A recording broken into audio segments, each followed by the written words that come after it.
X Channel 93,6 FM Jakarta, X People, Anda masih menyimak talk show X Channel yang dipersembahkan oleh Direktorat Jenderal Perhubungan Darat Kementerian Perhubungan Republik Indonesia.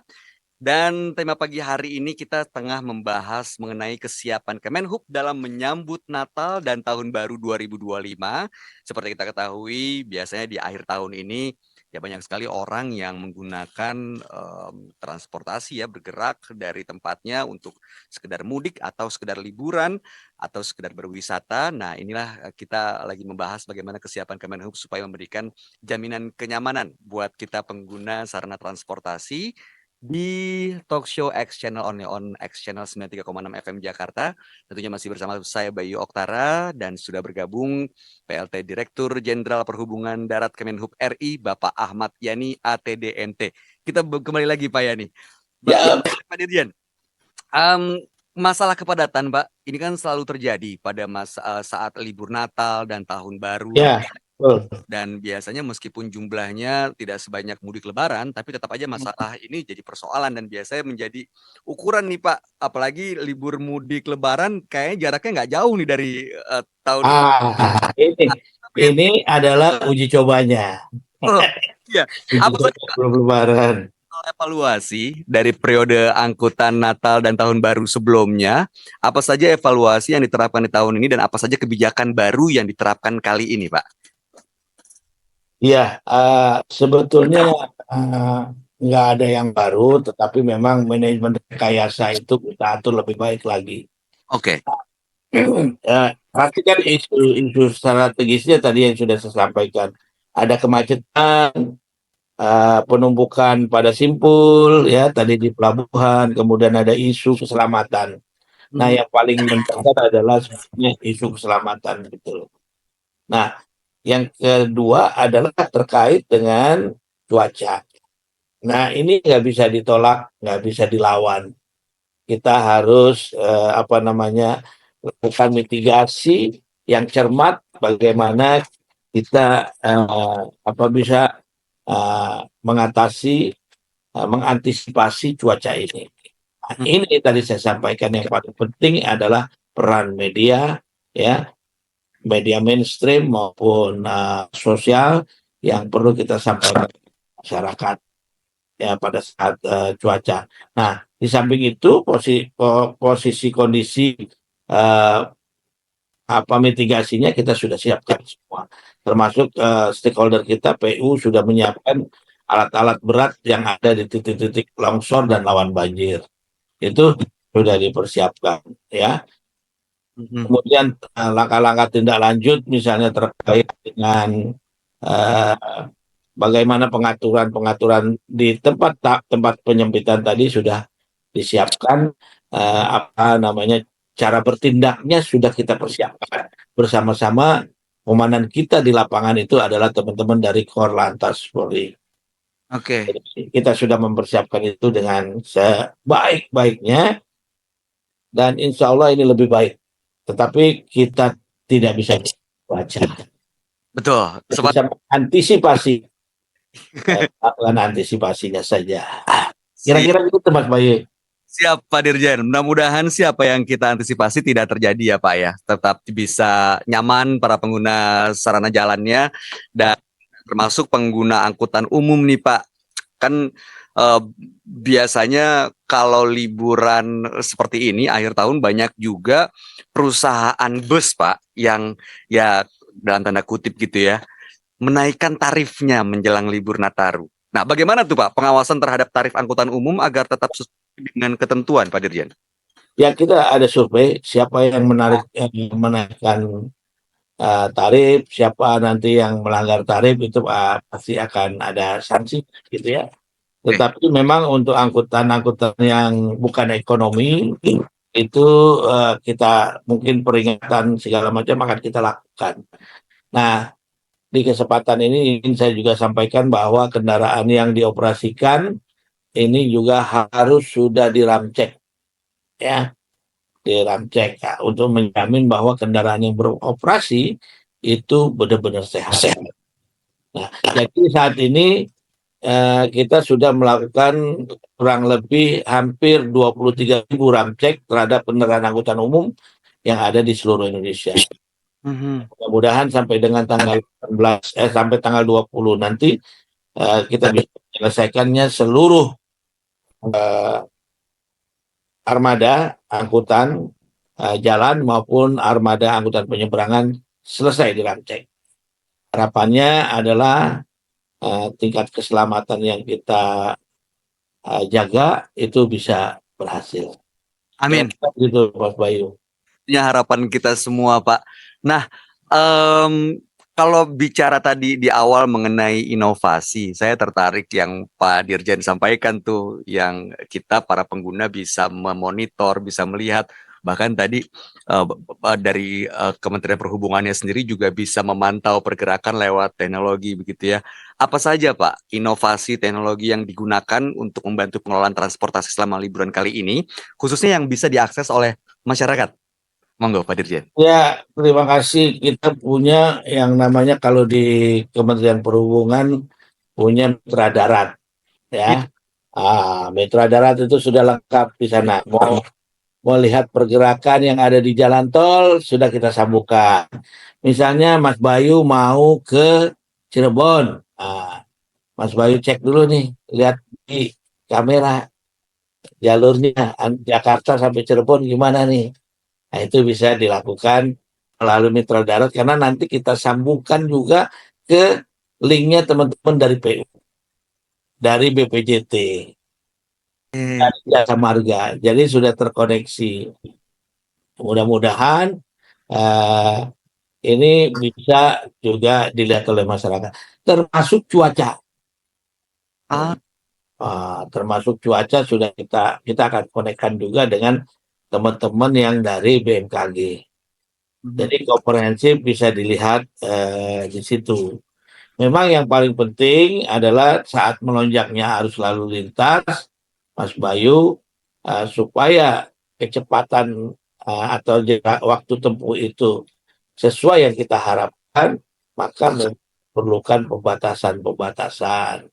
Nah, pembatasannya apa? Mungkin nanti ditanyakan juga nih, pembatasannya apa? Kayak ini, yang pertama adalah pembatasan terhadap kendaraan barang dengan sumbu 3 atau lebih di waktu tertentu itu tidak boleh berjalan. Wah, oke, ini Karena ini sudah kita simulasikan bersama-sama Jasa Marga. Kalau ini tetap berjalan seluruhnya, maka akan terjadi kepadatan yang susah diurai.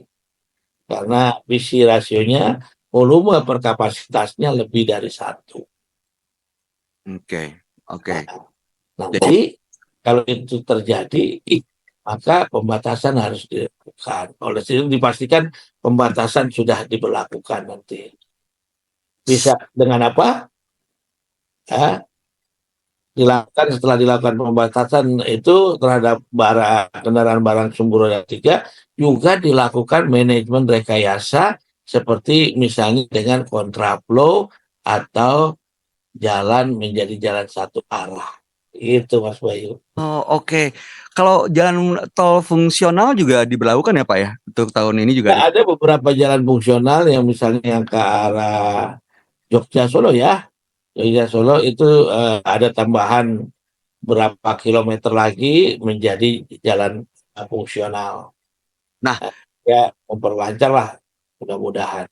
siap. Mudah-mudahan sih memang diperhatikan juga nih oleh teman-teman pengusaha, teman-teman yang mungkin ex-people, saudara keluarganya yang biasa mungkin menggunakan kendaraan sumbu 3 untuk membawa logistik, pergerakan kebutuhan masyarakat, juga harus perhatikan waktu-waktu pembatasan ini supaya tidak.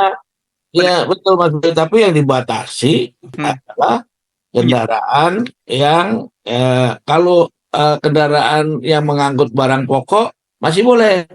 Oh, itu boleh. Boleh. Yang nggak boleh itu untuk barang tambang, misalnya batu dan lain sebagainya. Kemudian juga pasir ya. Kemudian, tetapi yang lainnya misalnya semen, rumput sumbu 3 itu juga nggak boleh. Ditahan dulu, dibatasi.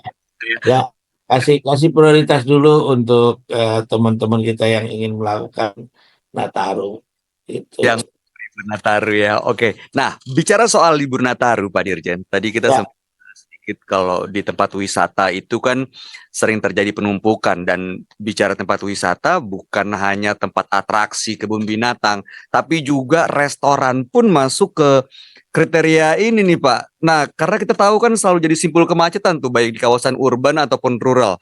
Ada rencana khusus Pak untuk pengelolaan transportasi khususnya tuh di kawasan wisata. ya pasti itu eh, tadi saya sudah sampaikan salah satu permasalahan utama di Nataru ini kemacetan di daerah wisata. Contoh, kalau di wilayah Bandung itu ada di Lembang, ya kan? Wilayah Bogor ada di Puncak, Ah, Jawa Tengah ada di Dieng, tuh. ya. Kemudian Jawa Timur itu ada di Batu. Ya. Nah, di Yogyakarta itu ada yang baru itu sekarang di Bantul. Ah, Jalannya. Nah, ini sudah diantisipasi oleh kita semua, termasuk ujung tombaknya teman-teman dari kepolisian dengan cara bertindak yang sudah ditetapkan. mhm. Kapan dia harus dikasih misalnya satu arah, kapan harus dikasih misalnya kontraflow, kapan dikasih boleh masuk dan tidak boleh masuk. Nah, ini diatur oleh teman-teman yang ada di lapangan.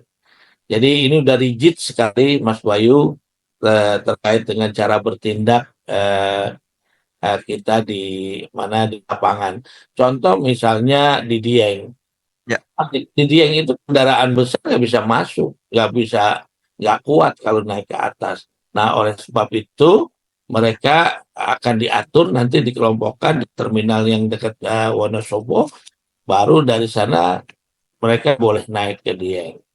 Nah, itu semua tentunya dalam kaitannya bagaimana kita bisa menyelamatkan saudara-saudara kita dari kecelakaan, kemudian dari apa namanya eh, kenyamanan mereka selama melakukan liburan ini. Nah, Kira-kira begitu, Mas Bayu. semua tuh Pak, soalnya kan kita tahu ya tempat-tempat wisata itu biasanya ya selain mengundang banyak wisatawan, tapi juga rawan kecelakaan begitu Pak. Ya, biasanya begitu nih. Ini yang kita takutkan kan seperti itu. Kejadian sebelumnya kan udah banyak kendaraan-kendaraan pariwisata. Makanya kita kemarin gencar sekali melakukan inspeksi kepada mereka, terutama di pool. Jadi sebelum sebelum kami melakukan apa namanya run check di terminal, kami juga melakukan inspeksi Betul.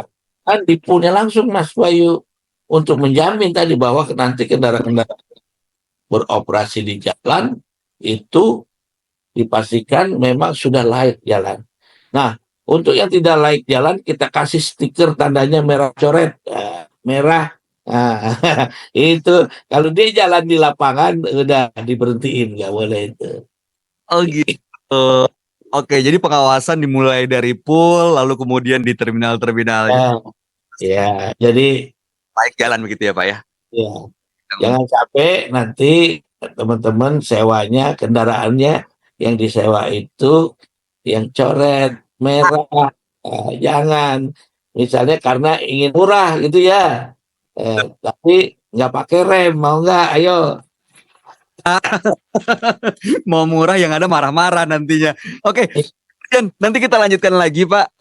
Kita pengen bahas lagi nih mengenai harapan himbauan terkait peran masyarakat untuk mendukung kelancaran transportasi dan juga kesiapan menghadapi cuaca ekstrim. Tadi Bapak sudah menceritakan sedikit, tapi kita akan gali lebih dalam lagi.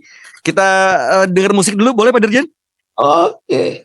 Siap, kalau begitu jangan kemana-mana, X People. Kami akan kembali sesaat lagi. on X Channel 93,6 FM Jakarta yang dipersembahkan oleh Direktorat Jenderal Perhubungan Darat Kementerian Perhubungan Republik Indonesia, dan masih bersama saya Bayu Oktara tengah membahas pagi hari ini mengenai kesiapan Kemenhub dalam menyambut Natal dan Tahun Baru 2025. Untuk itu kita balik lagi ngobrol bersama PLT Direktur Jenderal Perhubungan Darat Kemenhub RI, Bapak Ahmad Yani ATD-MT. Pak Yani, kita balik lagi Pak, bahas mengenai kesiapan Nataru ini Pak, karena memang senang sekali nih informasi yang Pak Direktur sampaikan, Pak Dirjen sampaikan mengenai kita bisa mengakses teknologi mitra darat untuk mendapatkan berbagai macam informasi, bahkan sampai ke cuaca sekalipun. Lalu kemudian kita tahu untuk angkutan umum juga dilakukan pengecekan dari pool sampai ke terminalnya gitu ya. Di pelabuhan juga tadi Bapak sempat sampaikan ya Pak ya, ada Ya. pengecekan ya. Nah, kan kita tahu nih Pak, jalur penyeberangan kadang-kadang nih terjadi penumpukan bahkan tahun 2023 Pak, menurut datanya sampai 1 kilometer tuh Pak, tengah malam masih, Ya. kan lumayan ya Pak ya. Kasihan sekali gitu, tidak nyaman. Ada langkah-langkah antisipasi Pak, selain tadi ada bunker di rest area, apalagi kira-kira yang akan diterapkan? Ya, yang pertama adalah perbaikan sistem etiketing yang sudah dilakukan saat ini dari yang sebelumnya. Jadi waktu itu kalau tidak salah banyak orang berangkat sampai di pelabuhan itu belum punya tiket. Oh, oke. Nah, ini sedang dibenahi. Mudah-mudahan selesai tahun ini, tidak ada lagi yang apa namanya sampai pelabuhan tuh nggak punya tiket lagi. Kemudian kita koordinasinya juga sudah lebih bagus, siapa melakukan apa dan bagaimana melakukannya. Bila terjadi penumpukan arus lalu lintas di jalan tol, maka delaying system harus sudah berjalan. Nah, ini yang dilakukan. Jadi sistem informasi dan siapa yang menetapkan, misalnya kapal nggak boleh berangkat, tapi kan harus diinformasikan keluar ke teman-teman yang ada di lapangan, teman-teman kepolisian yang menjaga agar antrian tidak menumpuk. Nah, ini sudah lebih jelas. Nah, oleh sebab itu, mudah-mudahan dengan kolaborasi, sinkronisasi, dan koordinasi yang dilakukan ini bisa mengurangi antrian yang panjang. Tetapi yang paling penting adalah message-nya masyarakat tahu kalau misalnya terjadi kapal ditunda keberangkatannya atau ada penundaan keberangkatan karena masalah cuaca misalnya. Nah, ini harus bisa diinformasikan jauh keluar sebelum pelabuhan. Ya, keluar sebelum pelabuhan sehingga bisa diantisipasi atau tadi saya bilang masyarakat bisa menunda perjalanan. Ya, informasi dari pelabuhan. Misalnya di pelabuhan teman-teman KSOP menyatakan kapal tidak bisa berangkat lagi karena cuaca buruk misalnya. Nah, itu maka informasi itu harus sampai ke 43 atau 43 rest area 43 untuk melakukan penundaan atau message visual message informasinya sudah sampai di sebelum jalan tol Merak misalnya. Nah, ini kan biasanya masyarakat mengakses informasi selain aplikasi mitra darat bisa lewat sosial media ya Pak ya? Ya, betul. Apa aja sosial media yang bisa diakses oleh masyarakat untuk dapat informasi terkait penggunaan transportasi darat Pak? Saya kira banyak sosial media, bisa Detik, bisa ya. Kemudian bisa apa namanya TikTok, bisa Twitter, Facebook dan lain sebagainya.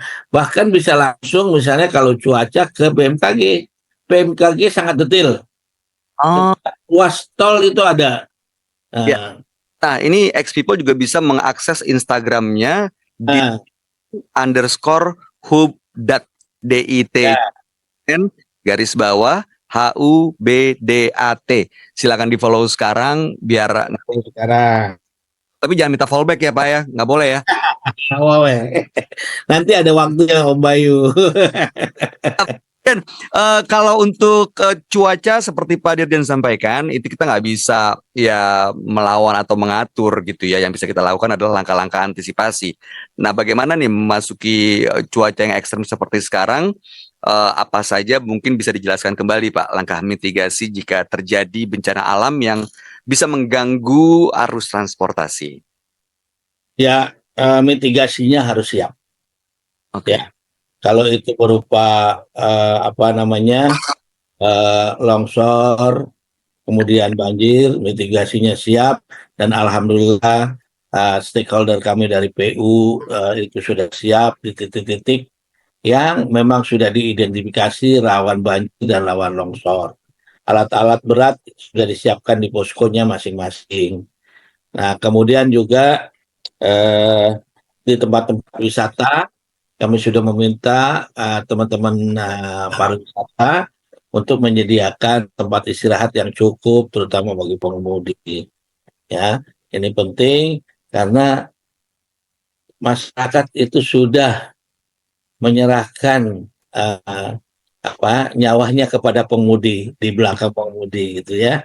Jadi pengemudi ini harus diberikan fasilitas yang cukup untuk melakukan istirahatnya. Jangan sampai tidur lagi di bagasi. Nah, itu kan cakep banget lihatnya kan.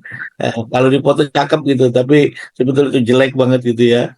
Ya, Eh, sekali dapat mungkin secara gambar lebih bisa diposting untuk mendapatkan likes yang banyak. Jadi sediakanlah tempat istirahat untuk pengemudi yang layak gitu ya di tempat-tempat pariwisata.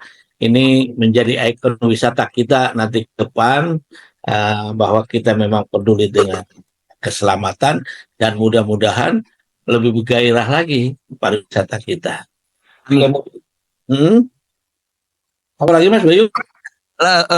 Jadi sekarang nih koordinasi antar kementerian, lalu kemudian termasuk institusi Polri sudah dilakukan, sudah dilaksanakan. Harapannya para pengguna transportasi darat di libur Nataru 2024-2025 ini lebih mendapat kenyamanan. Nah, sekarang kami mohon pencerahan juga nih Pak untuk menutup obrolan pagi hari ini.